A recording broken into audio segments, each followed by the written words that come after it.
नमस्कार। एक बार फिर खास मुलाकात हेल्थ मिनिस्ट्री के वैक्सीनेशन टास्क फोर्स की है डॉक्टर रेचल देवी के साथ में, और उनसे जानेंगे हम कि क्या कुछ हो रहा है देश भर में कोविड 19 के खिलाफ वैक्सीनेशन को लेकर। जो जानकारी, खास जानकारी, आपका बहुत स्वागत है डॉक्टर देवी, और बहुत बहुत धन्यवाद हमारे व्यूअर्स की ओर से अपना समय निकालने के लिए। धनंजय, इस शो के लिए डॉक्टर देवी, सबसे पहला सवाल, और धीरे धीरे हम मंजिल की ओर बढ़ रहे हैं। अच्छी बात है, जबकि अब फिजी में 80% से ज़्यादा लोग कोविड 19 के वैक्सीन के लिए या वैक्सीन लगवा चुके हैं। बहुत अच्छी बात है। और फिर जो सेकंड डोज, यानी कि जो जिन लोगों को पूरी तरह से वैक्सीनेट कर दिया गया है, 2 इंजेक्शन्स लग गया है, ये 20% से ज़्यादा जो परसेंटेज है ये आ गया है। तो इसके लेकर आप जानकारी दीजिए, पिछले हफ्तों में क्या कुछ काम हुआ है, और अब क्या मिनिस्ट्री का एम है, जहाँ तक कितने लोगों को वो वैक्सीनेट करना चाहती है। तो शुक्रिया धनंजय। हाँ, हमने अगले सप्ताह कहा था कि हमारा जो ये वैक्सीनेशन का टारगेट रीच हो गया था 80% का। और इस का अगले सप्ताह और इस सप्ताह हम देख रहे हैं कि हमने अब 84.4% को कायम कर लिया है। कल सांझ तक को लेकर देखो तो वो 84.4% जो है वो अबाउट 494,000, करीबन 495,000 इंडिविजुअल्स है फिजी में, देश भर में। और हमारा जो सेकंड डोज का जो नंबर है अब 27% पर आ गया है। और मेरे ख्याल से अगले सप्ताह जो सप्ताह खत्म हो गया वहां पे 20% था उस समय। तो अभी देख लो तो अबाउट करीबन 158,000, वो जो 27% है, 158,000 लोगों फिजी भर में 2 डोसेस इम्यून वैक्सीनेशन मिल गया है।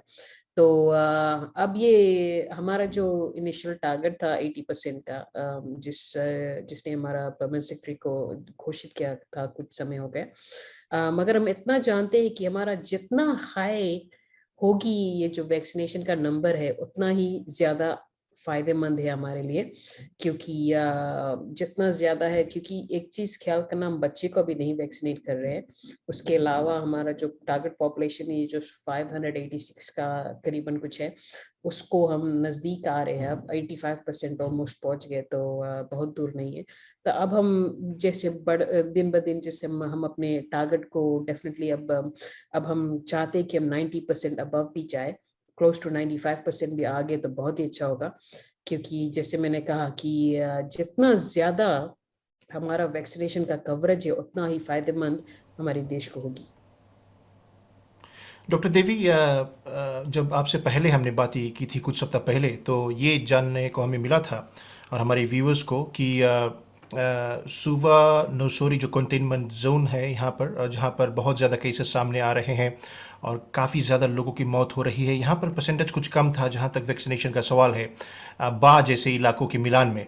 तो इसमें क्या कुछ बदलाव हुआ है पिछले हफ्तों में, और क्या कुछ अच्छी खबर है जहाँ तक सुवा नोसोरी का सवाल है? और इसके बाद में अब जबकि वेस्टर्न डिवीज़न में भी कोविड 19 के केसेस बहुत ज़्यादा सामने आने लगे हैं, और वहाँ पर भी काफ़ी लोगों की मौत हुई है पिछले कुछ दिनों में, तो इनका मिलान किया जाए, नंबर्स कैसे दिख रहे हैं? जी शुक्रिया धनजी, दैट्स बहुत ही इम्पोर्टेंट क्वेश्चन है, सवाल है ये, बहुत ही इम्पोर्टेंट सवाल है ये।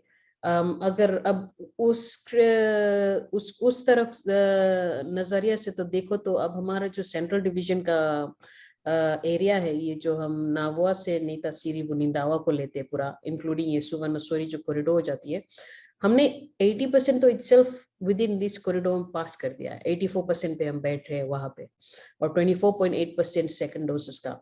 और वेस्टर्न डिवीजन को देख लो तो उन वेस्टर्न डिवीजन का जो टारगेट पॉपुलेशन है अबव 90% हो गई है।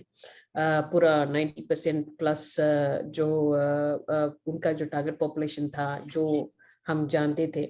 और किसी किसी इलाकों में जहाँ पे मानो बा को देख लो 100% से ज्यादा है थोड़ा, और रेवा को देख लो 100% से थोड़ा ज्यादा है। और इसको देखेंगे हम तो एक चीज हम जान ले कि ये जो टारगेट पॉपुलेशन था हमारा बहुत ही शुरुआत से ये थी।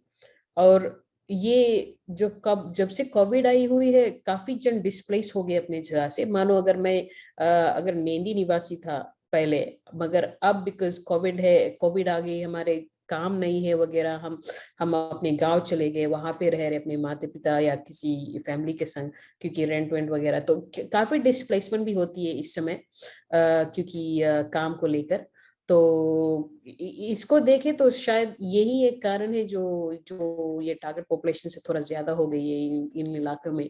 मगर अगर हम जनरली देखें तो सेंट्रल डिवीजन और वेस्टर्न डिवीजन का वैक्सीनेशन कवरेज फर्स्ट डोसेस का काफी अच्छा है। इवन नॉर्थ में भी, बनवालेवु में भी बहुत ही अच्छा है। 70% से ऊपर हो गई है। और ईस्टर्न डिवीजन जो हमारा लाओ ग्रुप्स है वगैरह, वो 50 से ऊपर हो गए, 50% से ऊपर हो गई है। तो एक रकम से देख लो तो पूरे देश भर में, फिजी भर में हम देख रहे हैं कि हमारा जो वैक्सीनेशन का कवरेज है बहुत ही ज्यादा, अब काफी ज्यादा हो रही है।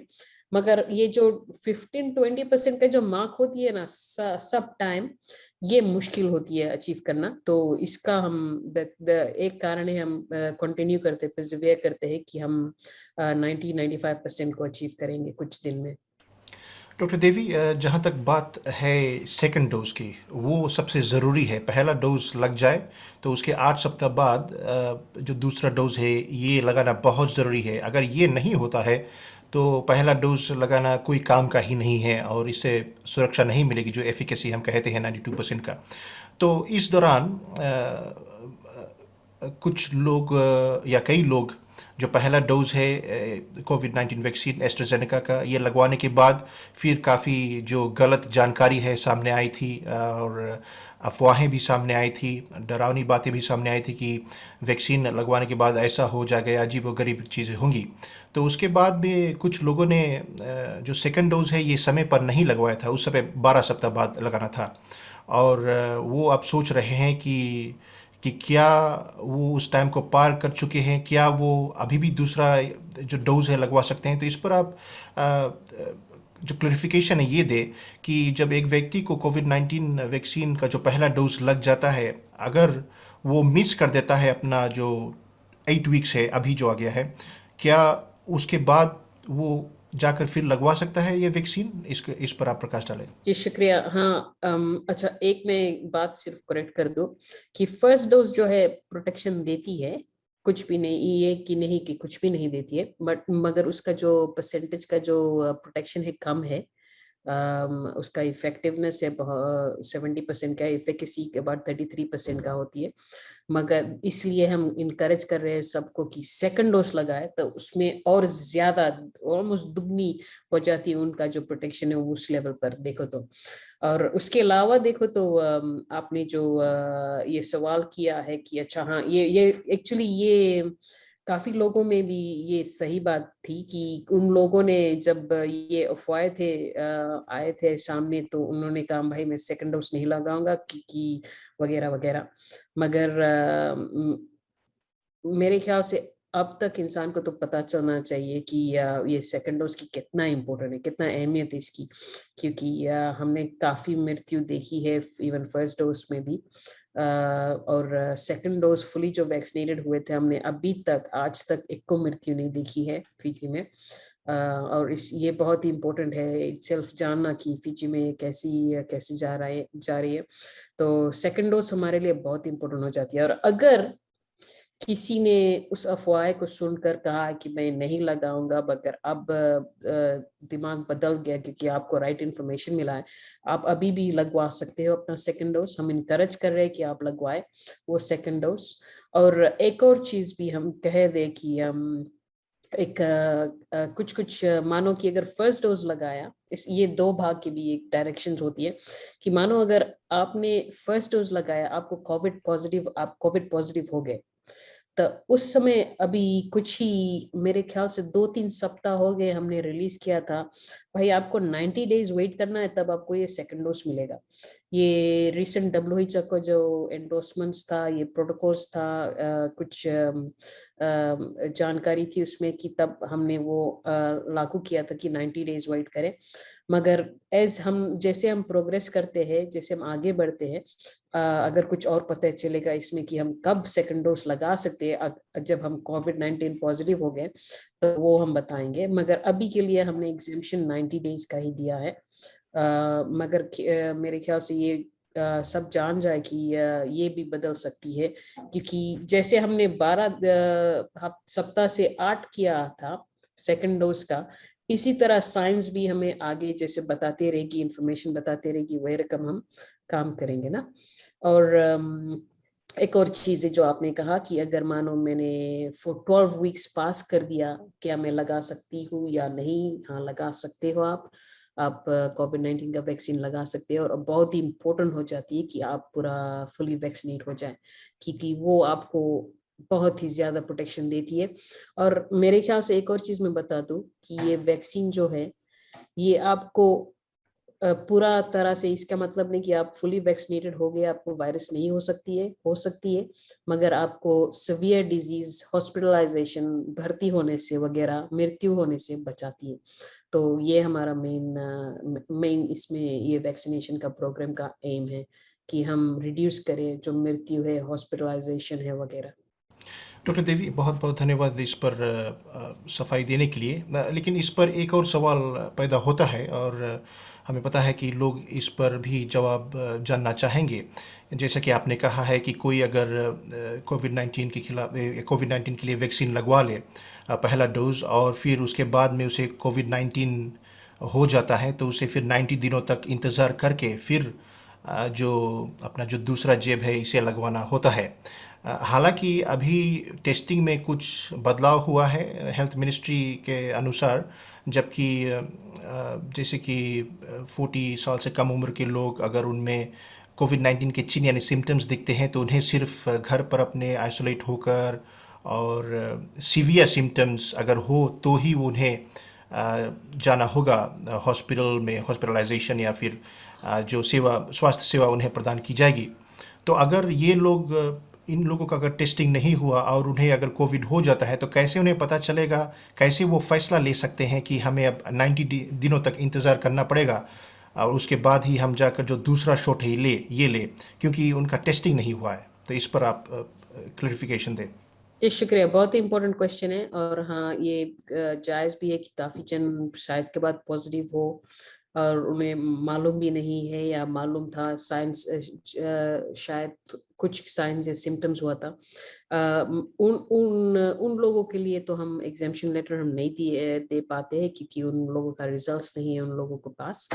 मगर उनके लिए हम ये कह सकते हैं कि अगर मानो फर्स्ट डोज लिया, आपके पास रिजल्ट्स नहीं है, आप सोचते हो कि अच्छा भाई आप शायद पॉजिटिव हो, तो उस समय, और बट मगर आपके पास रिजल्ट्स नहीं है, हम ये भी इतना कह सकते हैं कि भाई जब आप पूरा फुली रिकवर्ड हो गए, बिकॉज वो कोविड हो सकती है और कुछ और भी हो सकती है। बिकॉज ये जब ये जो नौजवान है और ये फर्स्ट डोसेस का कुछ कुछ लोग है, उन लोगों को ये कोविड सिम्टम्स ऐसी आती है कि जैसे कोई माइल्ड फ्लू का जो नहीं है, जो सर्दी बुखार है वगैरह, वैसा ही है। उसके बाद में 2-3 दिन बाद चला जाती है, और वो शायद के बाद कोविड ही नहीं है, तो और या कोविड है, डिपेंडिंग, बिकॉज हम जान पाएंगे कि कोविड है जबले हमने टेस्ट नहीं किया, ठीक है।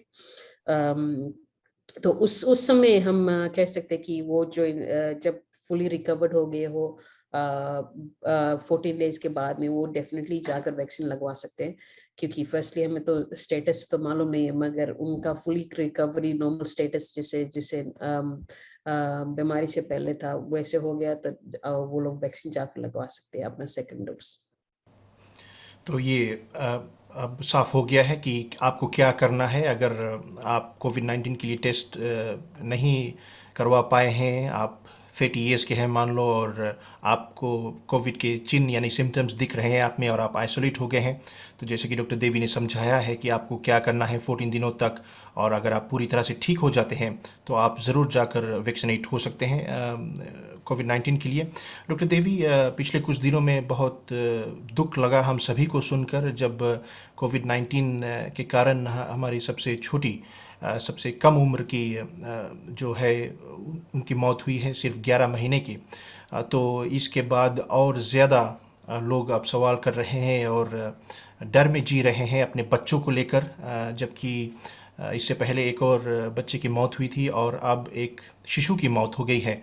तो इसको लेकर पिछले हफ्तों में हमें पता है ट्रायल्स जारी है अन्य बड़े देशों में कोविड 19 वैक्सीन को लेकर। इस पर क्या कुछ प्रगति हुई है, इस पर आप जानकारी दें। जी शुक्रिया। बहुत ही इम्पोर्टेंट क्वेश्चन है, स्पेशली हमारे बच्चे को लेकर फीजी भर में, देश भर में। तो ये इसमें हम शुरुआत से कह देखें तो वैक्सीन दुनिया भर में ये बच्चे के लिए ही बना हुआ था शुरुआत में। बाद में बुजुर्ग लोगों को ये वैक्सीन लगती थी वगैरह। मगर ये कोविड-19 का जो वैक्सीन है, हमने बुजुर्ग में क्यों शुरुआत किया, क्योंकि बुजुर्ग लोग हमारे ज्यादा मर रहे थे। तो इसलिए जो बच्चे हैं उन लोगों को मृत्यु कम थी उन उन लोगों के पॉपुलेशन में। तो ये जो स्टडीज हुआ था, जो वैक्सीन का जो ट्रायल्स हुआ था ओवरसीज में, बहुत ही कम हुआ था बच्चे पर, मगर ये फोकस था बुजुर्ग में। तो इसलिए अब हम जानते हैं कि अच्छा भाई ये वैक्सीन बुजुर्ग में सेफ है, ठीक है, ये प्रोटेक्ट करती है, मृत्यु से बचाती है वगैरह। और अब जैसे आपने कहा कि हाँ ट्रायल्स हो रही है, स्टडीज हो रही है इसमें। और ये जो सेफ्टी का डाटा है, ये सेफ्टी इशू होती है जबले वर्ल्ड हेल्थ ऑर्गेनाइजेशन या कोई credible legal like authority, pharmaceuticals authority endorse नहीं करती है अच्छा ये वैक्सीन सेफ है इन बच्चे पर क्योंकि उन्होंने ट्रायल किया है वगैरह। जबले वो सेफ्टी डाटा हमें नहीं मिलती है, वो कदम हम नहीं उठा सकते। क्योंकि अगर मानो हमने एक वैक्सीन लेके आ गया फीजी में और वो बच्चे को और हार्म दे सकती है रादर देन सेफ्टी है, तो वो तो हम नहीं करेंगे। इसीलिए जब हमने इवन मोडेना या एस्ट्राजेनेका वैक्सीन को लेके आया है फीजी में, वो सेफ्टी डाटा देख कर ही लेके आया है कि अच्छा भाई ये WHO प्री क्वालिफाइड है, आई मीन ये इमरजेंसी यूज लिस्टिंग का है, और इसका सेफ्टी डाटा क्या है वो सब देख के तब हम उसको यूज करते हैं फीजी में। और जबले वो नहीं हमारे पास फीजी में आती है वो सेफ्टी डाटा, जबले हम नहीं जानते उसके बारे में, तबले हम बच्चे पर स्पेशली 12 इयर्स से कम पर हम नहीं वैक्सीनेशन कर सकते अभी। और 12 से 17 तक हम देख ले तो वैक्सीन फाइजर अवेलेबल हो गई है, और यूरोपियन यूनियन ने इंडोर्स कर दिया मोडेना वैक्सीन भी। मगर अभी WHO ने पूरा नहीं किया है, मगर हम देख रहे हैं उस सेफ्टी डाटा को लेकर, स्पेशली 12 to 17 ईयर्स का। मगर 12 से कम को हम अभी नहीं कर सकते क्योंकि इसमें सेफ्टी डाटा जो है वो अवेलेबल नहीं। डॉक्टर देवी, अगला सवाल है जो कोविड-19 वैक्सीन का जो दूसरा शॉट है, जो जो लोगों को पूरी तरह से वैक्सीनेट कर देगा। तो पिछले कुछ सप्ताहों में या कुछ सप्ताह पहले इसे बदला गया था, 12 सप्ताहों से इसे छोटा करके 8 वीक्स कर दिया गया था कि 8 सप्ताह बाद अपना दूसरा शॉट लगवा सकते हैं। तो कुछ लोग अभी भी सवाल कर रहे हैं कि वो कैसे कैलकुलेट करे, डेज पे कैलकुलेट करे, वीक्स पे। कुछ लोग अभी भी उलझन में है और वो कह रहे हैं कि क्या मेरे फ़ोन पर कोई मैसेज आएगा जो मुझे बताएगा कि आपका जो 8 वीक्स है ये अब ड्यू हो गया है और आप जाकर वैक्सीनेट हो सकते हैं। तो क्या कुछ जानकारी आप इस पर दे सकती हैं उन लोगों को जो अभी भी सोच रहे हैं या उलझन में है कि उनका 8 वीक्स कब होगा? जी शुक्रिया, बहुत इम्पोर्टेंट सवाल है। क्योंकि काफी लोग अब वो 8 हफ्ते पर आ भी गए हैं या आ रहे आएंगे जल्द ही। तो इसमें दो भाग का है। अगर सभी ने जो रजिस्टर किया है ऑनलाइन और ऑन साइट भी, जो वैक्सीनेशन का साइट है, आपने एक नंबर दिया होगा, और वो वैक्सीनेशन वो फोन नंबर आपका है या किसी का है। तो शायद के बाद किसी ने, एक इंसान है परिवार में, उसने एक नंबर यूज किया है शायद पूरे परिवार के लिए। तो वो उसी नंबर पर इनका ये जो SMS आएगा। अगर नहीं आया किसी ही कारण से, या आप तक नहीं पहुंचा, दो तरफ से आती है ये SMS आती है, मैसेज आती है हमारे फोन पर। और सेकेंडली ये जो है एक ईमेल आती है। अगर आपने हम ईमेल दिया है तो उस ईमेल पर भी एक ईमेल आती है कि भाई आपका वैक्सीन आज आज ड्यू है। तो वो दो मैसेजेस आएंगे अगर आपने ईमेल्स दिया या फोन नंबर दिया। और अगर किसी और का फोन नंबर दिया तो उन लोगों से पूछते ही रहिए भाई मेरा मैसेज आया कि मेरा वैक्सीन का टाइम हो गया है नहीं। अगर वो नहीं आया कोई कारण से, या आपको नहीं पता चला, आप जिस दिन से आपने वैक्सीन लगवाया उस दिन से आप सप्ताह बाय सप्ताह गिन सकते हो। 8 हफ्ते के बाद में आप जाकर वैक्सीनेशन अपना करवा सकते हो। डॉक्टर देवी, अगला सवाल है उन लोगों के लिए जो अपने घरों में किसी कारण फंसे हैं, खासकर हमारे वृद्ध लोग, हमारे आजा जी, नाना नानी, जो चल फिर नहीं सकते हैं या बहुत कम घूम फिर सकते हैं, या जो बेड रिडन है, खाट पर है। उनके बच्चे शायद अभी तक मन नहीं बना पाए थे कि वो उन्हें वैक्सीनेट करना चाहते हैं, करवाना चाहते हैं या नहीं, लेकिन अब वो सोच रहे हैं कि उन्हें ज़रूर हम वैक्सीनेट करवाएंगे, क्योंकि पिछले इंटरव्यू में आपने इसके बारे में बातें की थी, हमने बातें की थी कि कितना ज़रूरी है कि हमारे घर में वृद्ध लोगों को वैक्सीनेट करवाना, उन्हें सुरक्षा प्रदान करना बहुत ज़रूरी है। तो इसको लेकर अगर वो किसी मुश्किलों का सामना कर रहे हैं, ये बच्चे अगर नहीं ले जा पा रहे हैं, तो उन्हें वो क्या कर सकते हैं, कैसे संपर्क कर सकते हैं हेल्थ मिनिस्ट्री टीम्स को, कि वो उनके घर पर आकर उन्हें, उनके वृद्ध सदस्यों को, पारिवारिक सदस्यों को कोविड-19 के लिए वैक्सीनेट कर दें? जी शुक्रिया, बहुत इम्पोर्टेंट सवाल है, क्योंकि एक रकम से देख लो तो उसका जब हम मृत्यु देखते हैं अभी, मेरे ख्याल से ज्यादा करके सब बुजुर्ग ही है, जो ऑलमोस्ट 60 70 80 अबव। मैंने ख्याल से कुछ 90 मैंने भी हमने देखा है। बहुत ही अपसेटिंग है, बहुत ही इट हर्ट्स जब हम वो देखते हैं कि इतने बुजुर्ग लोग हमारे संग जो इतना दिन से अच्छे से, और अचानक से ये कोविड आती है, उनको ले जाती है, और वो वैक्सीनेटेड भी नहीं है। और मानो एक परिवार जो है, उनको फाइनेंशियली उसका स्थिति वो नहीं ठीक है, या कुछ भी किसी प्रकार से कुछ भी है, या बेड रिडन है वगैरह, नहीं ले जा पाते हैं, क्योंकि उनको, बिकॉज ये बुजुर्ग कभी कभी हमें, अगर मोटर गाड़ी नहीं है तो टैक्सी करना है, पैसा भी मांग उसमें चाहिए वगैरह। मगर हमने कुछ सप्ताह, ऑलमोस्ट 2 हफ्ते हो गए जब से मॉडर्ना वैक्सीन आया है फिर से फिजी में। जब से मॉडर्ना आया है वैक्सीन, हमने 8 लाइन्स खोली है, वो जो वोडाफोन का है या डीजीसीएल का है। वो हमारी वैक्सीनेशन साइट्स पे जो हम एवरीडे रिलीज करते हैं, मेरे ख्याल से आपने भी, आई थिंक आपका जो पेज है उस पे भी आ जाती है। उसके नीचे एक 8 नंबर है, 4 डीजीसीएल का और 4 वोडाफोन का। उसमें अगर आपके पास पैसा भी नहीं है, आप कॉल बैक भी कर सकते हो या एसएमएस भी डाल सकते हो वगैरह, तो हम ट्राई करेंगे आपको पहुंचने का। मगर हम, अगर आप किसी बुजुर्ग या इमोबाइल, माने जो खटिया में है या वगैरह, नहीं चल फिर पाते बहुत कुछ का ज्यादा, आप हमें उनका नाम, पता, नंबर वगैरह सब दे सकते हो, ताकि हम उनको कॉल करें। हमारा मोबाइल टीम है जो घर घर घर जाती है वैक्सीनेशन के लिए, उनको हम भेज सकते हैं। मगर हम नहीं जान पाएंगे जबले आपने हमें बताया नहीं। तो वो नंबर स्पेसिफिकली उसके लिए है। तो अगर वो नंबर पर आप कॉल करिए, आपके पास अगर क्रेडिट है, नहीं है तो अगर आपने एसएमएस या कॉल बैक वगैरह कुछ किया, तो वो हम एड्रेस कर सकते हैं। तो हम यहाँ पे उस प्रकार हम हेल्प कर सकते हैं कि हम आकर घर पर आकर वैक्सीनेट करें।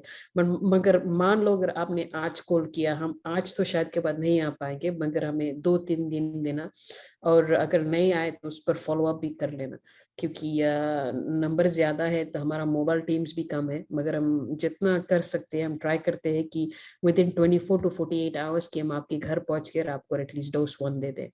और ये जो मोबाइल टीम्स जा रही है घर पर, किसी घर पर वैक्सीनेशन के लिए, उनको हम मॉडर्ना ही वैक्सीन देते हैं ज्यादा करके, अनलेस वो सेकंड डोज से एस्ट्राजेनेका का मॉडर्ना वैक्सीन अदरवाइज देते हैं, ताकि उन लोगों का जो बुजुर्ग है, उनको इम्यूनिटी, ये जो प्रोटेक्शन है कोविड से, और जल्द ही आ जाती है। तो प्लीज कॉल करें हमें, अगर आपको किसी इस प्रकार से कुछ स्थिति से आप गुजर रहे, हमें कॉल करिए तब, ताकि हम इसको अटेंड कर सकते हैं। डॉक्टर देवी, जहाँ तक प्रेग्नेंट महिलाओं, यानी कि जो गर्भवती महिलाएं हैं, उनका सवाल है, उनके लिए अच्छी बात है, जबकि कुछ सप्ताह पहले मोडेना वैक्सीन फिजी पहुंच चुका है, और जिसे प्रेग्नेंट महिलाओं को दिया जा रहा है। तो इसके चलते क्या कुछ आप बता सकती हैं, अभी तक किस संख्या में प्रेग्नेंट महिलाएं सामने आई हैं, और क्या कुछ इलाकों में अभी भी हिचकिचाहट है प्रेग्नेंट महिलाओं का कि वो सामने आकर नहीं लगवाना चाहती हैं? इसको लेकर क्या जानकारी देंगी आप? जी शुक्रिया। मेरे ख्याल से जो महिलाएं थे जो प्रेग्नेंट है, देश भर में, फिजी भर में, मेनली जो ये वितिलेवु में है, हमने मोडेना वैक्सीन लोगों को दिया है एक कारण से, ताकि उन लोगों का इम्यूनिटी सिस्टम जो है जो बहुत ही जल्द आ जाए, लाइक इज इन 1 महीने में ही। मगर आउटसाइड वितिले वो हमने ज्यादा करके एस्ट्राजेनेका ही भेजा है।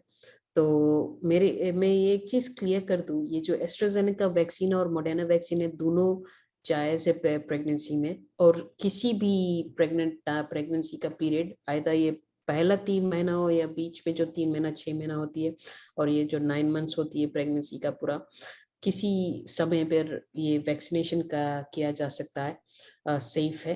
और जैसे समय हो गई है और ज्यादा जैसे पास होती है, हमने और सेफ्टी डाटा देखी है कि बहुत सेफ है। और मगर एक और चीज कह दे हम कि हमने ऑलरेडी 2 महिलाओं जो गर्भवती थे उन लोगों को लूज कर दिया है इस कोविड वायरस से, इसलिए हम इन लोगों को वैक्सीनेट करना चाहते हैं।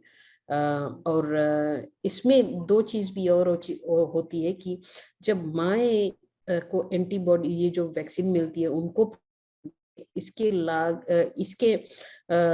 संग बच्चे को हो जाती है कुछ वो एंटीबॉडी जो पास होती है ना बच्चे को। तो अपटेक बहुत ही अच्छा है right across Fiji, Uptake vaccine का बहुत ही अच्छा है। मेरे ख्याल से कुछ लोग ये भी पूछ रहे हैं कि भाई वनवालेव में एस्ट्रा मोडेना नहीं आए, एस्ट्राजेनेका है। दोनों ही सेफ है। ये एक ही कारण है हमने मोडेना नहीं भेजा है वनवालेव, क्योंकि वहां पे कोई केसेस नहीं है, आपके पास समय है पूरा वैक्सीनेट होने का विदाउट केसेस, वो जो आप फ्री है ग्रीन जोन में है। तो एस्ट्राजेनेका सेफ है, तो इसमें आप एस्ट्राजेनेका लगवा ले, क्योंकि यहाँ पे अभी बहुत ही ज्यादा एक्टिव केसेस है वितिलेबु में, इसलिए हमने यहाँ पे किया है, क्योंकि हमारे हमारे ख्याल से हम और माँ को नहीं लूज करना चाहते इस वायरस से। तो 1 महीने में जो 28 डेज बाद में आपको जो सेकंड जेब मिलती है, काफी जल्द प्रोटेक्शन मिल जाती है एस्ट्राजेनेका को देखकर। मगर मैं ये क्लियर कर दूं कि एस्ट्राजेनेका या मोडेना वैक्सीन ही सेफ है प्रेगनेंसी में। आपकी आपकी टीम्स की मिनिस्ट्री की वैक्सीनेशन को लेकर, क्योंकि इसी के कारण वैक्सीनेशन के कारण ही अगर हम इसे हासिल कर लेते हैं तो शायद हमारा जो दिवाली है या फिर क्रिसमस है या जो अन्य त्यौहार है, इसे हम अपने परिवार के साथ, रिश्तेदारों के साथ अच्छी तरह से शायद मना पाए। तो क्या कुछ योजनाएं हैं आने वाले 3 या 4 या 2 महीनों के लिए जो हमें इस मुसीबत से बाहर निकाल सकती है? जी शुक्रिया, बहुत इम्पोर्टेंट सवाल है ये। और मेरे ख्याल से ये सिर्फ हमारी कोशिश नहीं है, बट ये पूरी देश भर की कोशिश होनी चाहिए। क्योंकि अगर हम दिवाली या क्रिसमस वगैरह अपने परिवार के संग पूरा एज अ फैमिली मना अगर हम मना पाएंगे, ये हमारी ही कोशिश होगी, हम सबका कोशिश होगी।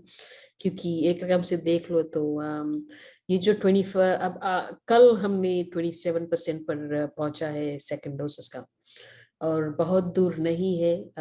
अगर देख लो तो इस महीने, आने वाला महीने पर हमें चाहिए करीबन मोर देन 80%, जो अभी हमारा जो नंबर है 80% जो वैक्सीनेशन है, मान लो ये हमें पहुंच जाना चाहिए अगले सप्ताह, अब अगले महीना। क्योंकि वो जो मानो अगर आपने जुलाई में वैक्सीनेट किया तो जुलाई अगस्त सितंबर हो जाती है ना, तो हम जानते हैं कि ये हमने 80% पास किया है जुलाई महीने में, तो हम 80% पास करना चाहते हैं अगस्त सितंबर महीने पर आखिरी होने तक। तो ये हम इनकरेज कर रहे हैं, हम हमारे तरफ से ये जो वैक्सीनेशन का जो कार्य है, वैक्सीनेशन का जो पूरा कैंपेन है चलते जाएगी। और हम एक चीज ये कह सकते हैं धनंजय कि जो सप्ताह पास हो गए और ये सप्ताह अभी तक हमने देखा है ऑलमोस्ट इक्विवेलेंट, ऑलमोस्ट बराबर का फर्स्ट डोज और सेकंड डोज। क्योंकि अब ऐसा समय आ गया है फिजी में कि अब सेकंड डोसेस बहुत ही ज्यादा ड्यू हो गए हैं, अब उनको आकर लगाना है। और इस सप्ताह इटसेल्फ देख लो तो अभी तक आज तक हमने सेकंड डोज ज्यादा एडमिनिस्टर किया है, फर्स्ट डोज कम। और एक समय आएगी जब हमारा टारगेट पॉपुलेशन बहुत ही नजदीक हो जाएगी, लाइक 95% पर हम पहुंचेंगे, तो वहां पे हमारा फर्स्ट डोज का जो नंबर है बहुत ही लाइक कम होते जाएगी, और हमारा सेकंड डोसेस का नंबर है जो बहुत ही बारीकी से ऊपर जाते रहेगी। तो वो हम देख सकते हैं। तो मेरे ख्याल से ये अगस्त सितंबर का महीना हमारे लिए बहुत ही इम्पोर्टेंट है। मगर जब हम, एक चीज है, मिनिस्ट्री ऑफ हेल्थ वैक्सीनेशन तो प्रोवाइड करेगी राइट थ्रू आउट, जब ले हम कर सकते हैं हम करते जाएंगे। और एक इम्पोर्टेंट चीज है सब पूरे फिजी वासियों को कि भाई अगर अब आपका वैक्सीन जो सेकंड डोज का ड्यू है जाकर लगवा ले जल्द से जल्द। जब जैसे 8 महीना 8 सप्ताह पास कर दिया जाकर वैक्सीन लगा रहे, आपको अगर मोडेना लगा है 28 डे में लगवा ले। तो ये जिन लोगों को मोडेना लगेगा कुछ बार 2-3 हफ्ते बाद उनको सेकंड डोज भी लग जाएगा, तो वो फुली वैक्सीनेटेड हो गए। तो ये मेरे ख्याल से बहुत इंपॉर्टेंट है। बट हमारा जो मिनिस्ट्री ऑफ हेल्थ है ये कार्य जारी रहेगी। इंसान जितना पूरे फिजी भर में आपका जब डोज ड्यू हो जाती है आप आगे आकर लगवा लें। तो जैसे आपने कहा, ताकि हम क्रिसमस दिवाली वगैरह सब संग मना सकते हैं। ये बहुत इंपॉर्टेंट है। डॉक्टर देवी, बहुत बहुत धन्यवाद आपके समय के लिए, और आपसे एक और मुलाकात होगी अगले सप्ताह। शुक्रिया। तो ये था खास इंटरव्यू हेल्थ मिनिस्ट्री के वैक्सीनेशन टास्क फोर्स की है डॉक्टर रेचल देवी के साथ में। वो पूरी तरह से वैक्सीनेटेड है। मैं धनंजय देव पूरी तरह से कोविड-19 के लिए वैक्सीनेट हो गया हूँ। मैं सुरक्षित हूँ, मेरा परिवार सुरक्षित है। आप भी कोविड-19 के लिए वैक्सीनेट हो जाइए।